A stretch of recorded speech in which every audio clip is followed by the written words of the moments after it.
Assalamualaikum warahmatullahi wabarakatuh. Alhamdulillah. Alhamdulillahilladzi arsala rasulahu bil huda wa dinil haqq liyuzhirahu 'alad dini kullihi walau karihal kafirun. Asyhadu an la ilaha illallah wa asyhadu anna Muhammadan abduhu wa rasuluhu la nabiyya ba'du. Allahumma shalli wa sallim wa barik ala sayyidina Muhammadin wa ala alihi wa sahbihi ajma'in. Amma ba'du. Alhamdulillahirabbil alamin. Jamaah kaum taqwa dan rahimahumullah. Sedikit berbeda ya, karena kita tadi tidak bisa hadir ya untuk di kajian pagi. Kita lanjutkan aja di duha aja nih. Kebetulan kami berada di rumah sakit ya, jadi standar COVID-nya harus diperhatikan. Masih di surat Ar-Rum, surat Luqman, maaf. Kemarin kita sudah sampaikan bagaimana Allah Subhanahu wa taala memberi pernyataan kepada orang-orang yang tidak mau mendengarkan ayat-ayat Allah.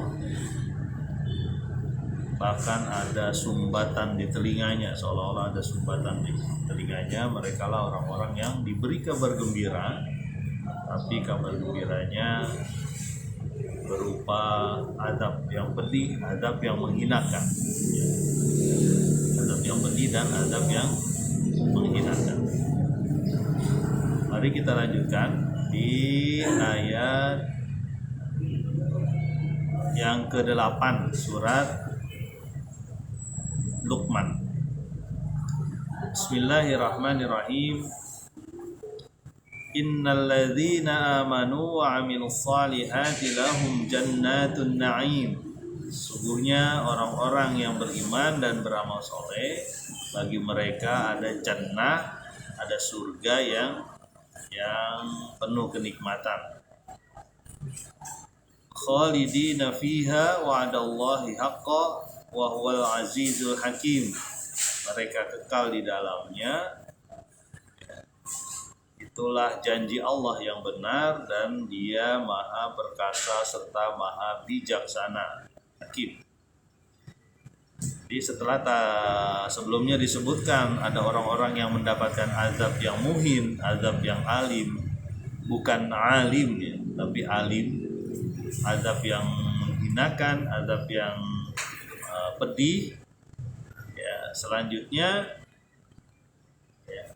ini disampaikan tentang keberuntungan orang-orang yang beriman, orang-orang yang bertauhid, tidak menyekutukan Allah.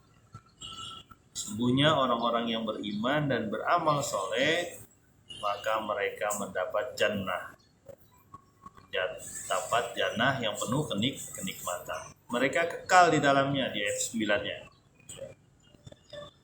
Itulah janji Allah pasti benar pada orang-orang yang mau beriman, mau memperhatikan ayat-ayat Al-Quran, dan mau memperhatikan alam semesta ini yang bersamaan dengan ayat-ayat kauliyah, ada ayat kauniyah.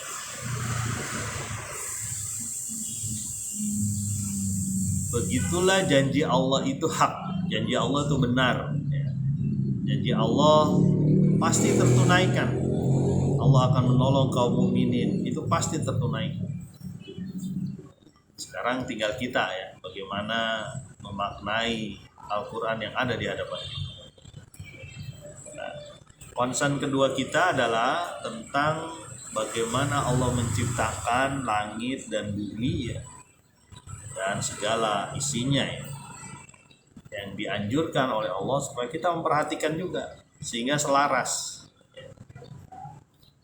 Di ayat yang ke-10, concernnya kita di ayat yang ke-10.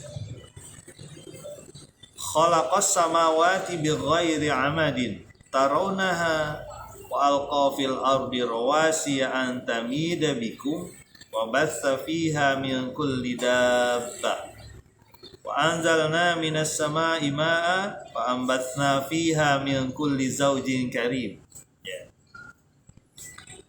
Allah telah menciptakan langit dan bumi, menciptakan langit bi ghairi amadin, tanpa tiang, nggak ada tiangnya.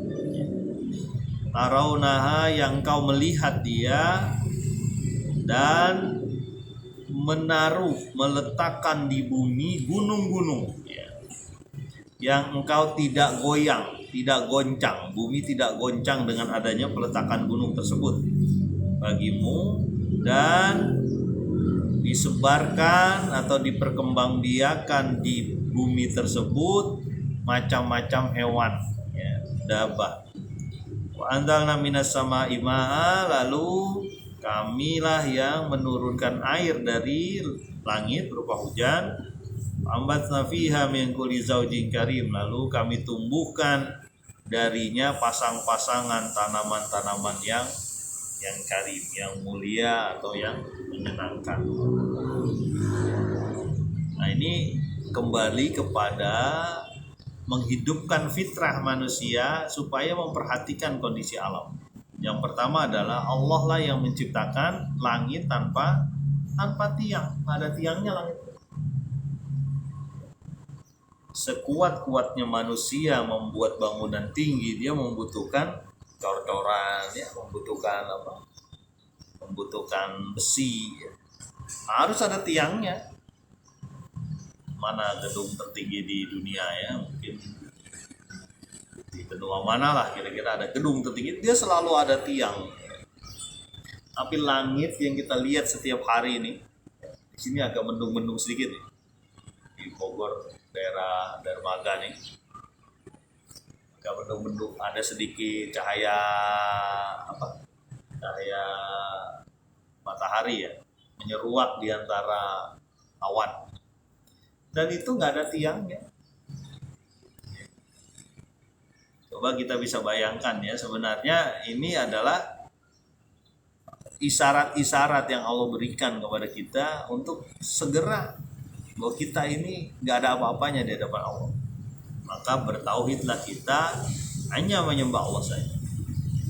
Pertama, tanpa tiang, ya, bi ghairi amadin. Taraunaha, yang kau melihatnya, melihat dia setiap hari. Nggak perlu pendidikan tinggi untuk memperhatikan langit, cukup orang yang tidak berpendidikan pun bisa, gitu. Ya. Bukan berarti kita nggak boleh berpendidikan tinggi, bagus pendidikan tinggi, ya.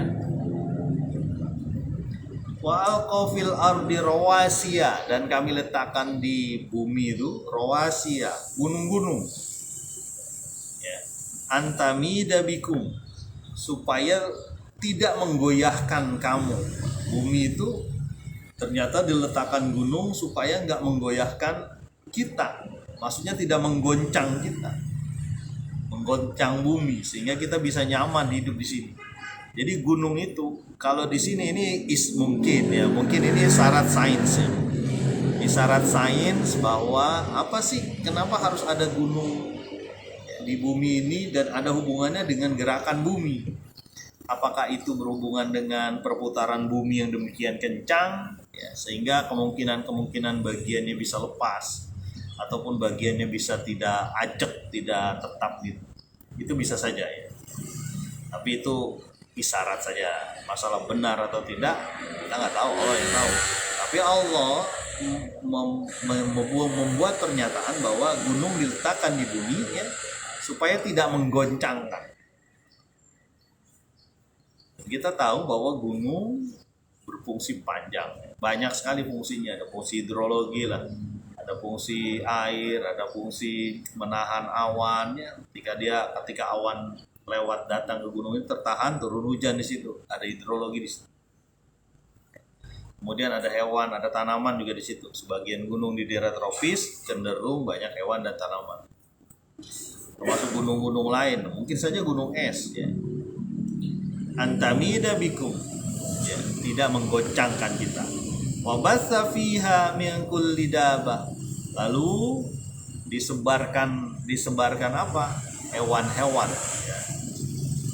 Hewan-hewan yang bermanfaat bagi manusia.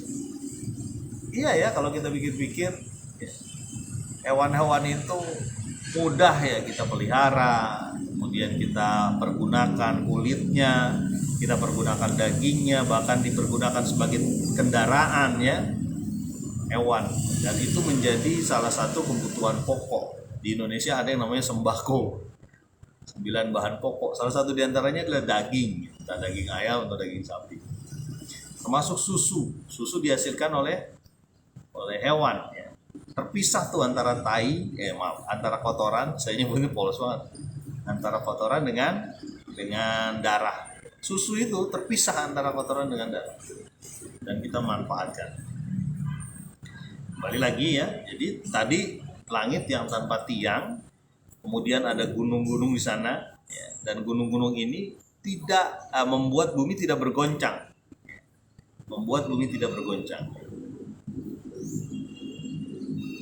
Wa anzalna minas sama'i ma'a. Lalu diturunkan dari langit hujan, air ya, ada air. Ini udah mulai mendung-mendung nih. Kalau di Bogor beberapa hari terakhir itu 2 hari sekali, 3 hari sekali itu hujan. Makanya kalau tinggal di Bogor itu ingat terus sama Allah ya. Berdoa terus kita, Allahumma shayyiban nafian kan. Namanya ada hujan, dan kita ingat bahwa Nabi Muhammad SAW ketika mendung itu gelisah. Kenapa gelisah? Kadang mondar-mandir ke depan ke belakang. Ketika ditanya oleh istrinya, kenapa ya Rasul? Kalau mendung begini, saya khawatir ini bukan mendung air. Ketika air turun dia bergembira. Kenapa? Karena ada orang, ada kaum yang diazab dengan mendung, ternyata bukan air yang keluar, malah batu-batuan ya. Kita sudah sampaikan. Nah, ini adalah air yang keluar dari kemarin kita sudah sampaikan celah-celah awan ya, sama ima'an fa ambatsna fiha, lalu kami tumbuhkan. Kata-katanya itu yang menumbuhkan tuh Allah ya. Kita tumbuhkan ya, kami tumbuhkan fiha min kulli zaujin, berpasang-pasangan. Tanaman itu ditumbuhkan berpasang-pasangan. Berarti ada berkemungkinan supaya melanjutkan keturunan harus ada pasangan. Adakah yang nggak pasangan pakai vegetatif misalnya ya, tapi tetap ada juga itu bijinya ya. Pisang itu pun sebenarnya punya biji. Cara vegetatif pun ada, rumput ada generatif, ada vegetatif. Tetap ada pasang-pasangan, dan itu bermanfaat sarana hidup kita, sarana hidup manusia. Coba kita perhatikan, ada gunung, ada langit tanpa tiang ya, kemudian ada awan yang menurunkan hujan, lalu ada hewan yang bermacam-macam ya. Kita peran manusia sangat sedikit untuk itu. Kalau ada keramaian nih misalnya ya, ada hajatan, kita berharap supaya hujan nggak turun, tapi waktu itu hujan pun turun, kita nggak sanggup. Jangan menggunakan yang sirik nih, pakai pawang hujan lah dan sebagainya, jangan sampai. Tapi untuk menahan air yang begitu saja kita nggak sanggup tuh manusia ya. Mungkin bertonton ya air itu turun ke bawah, kita nggak sanggup. Dan jangan dilupakan peran air ini berpengaruh pada tanaman, pada hewan ya. Kalau diurut nih, tanaman yang memanfaatkan pertama mungkin ya, untuk diserap menjadi ada fotosintesis dan sebagainya, dimakan oleh hewan dimakan juga oleh manusia, termasuk manusia membutuhkan air. Jadi panjang ceritanya ketika diingatkan oleh Allah Subhanahu wa taala apa yang ada di hadapan kita nih. Matahari udah mulai nyorot nih. Langit tanpa tiang, ada gunung-gunung. Kalau di Bogor tuh berasa banget ya, dikelilingi gunung ya. Mungkin di daerah pantai kita bisa lihat bagaimana ombak yang terus menerus ya, ada angin, ada pasang, ada surut. Pasang mempengaruhi apa? Mempengaruhi banyak kehidupan di daerah lahan pasang surut ya. Ada udang-udang, ada macam-macam. Dan ketika hujan turun itu mempengaruhi siklus air ya. Luar biasa ya pengaruhnya. Nah, lanjutin aja di 11 ditanggung salah satu ayat lagi. Kesono soalnya beda tema ya.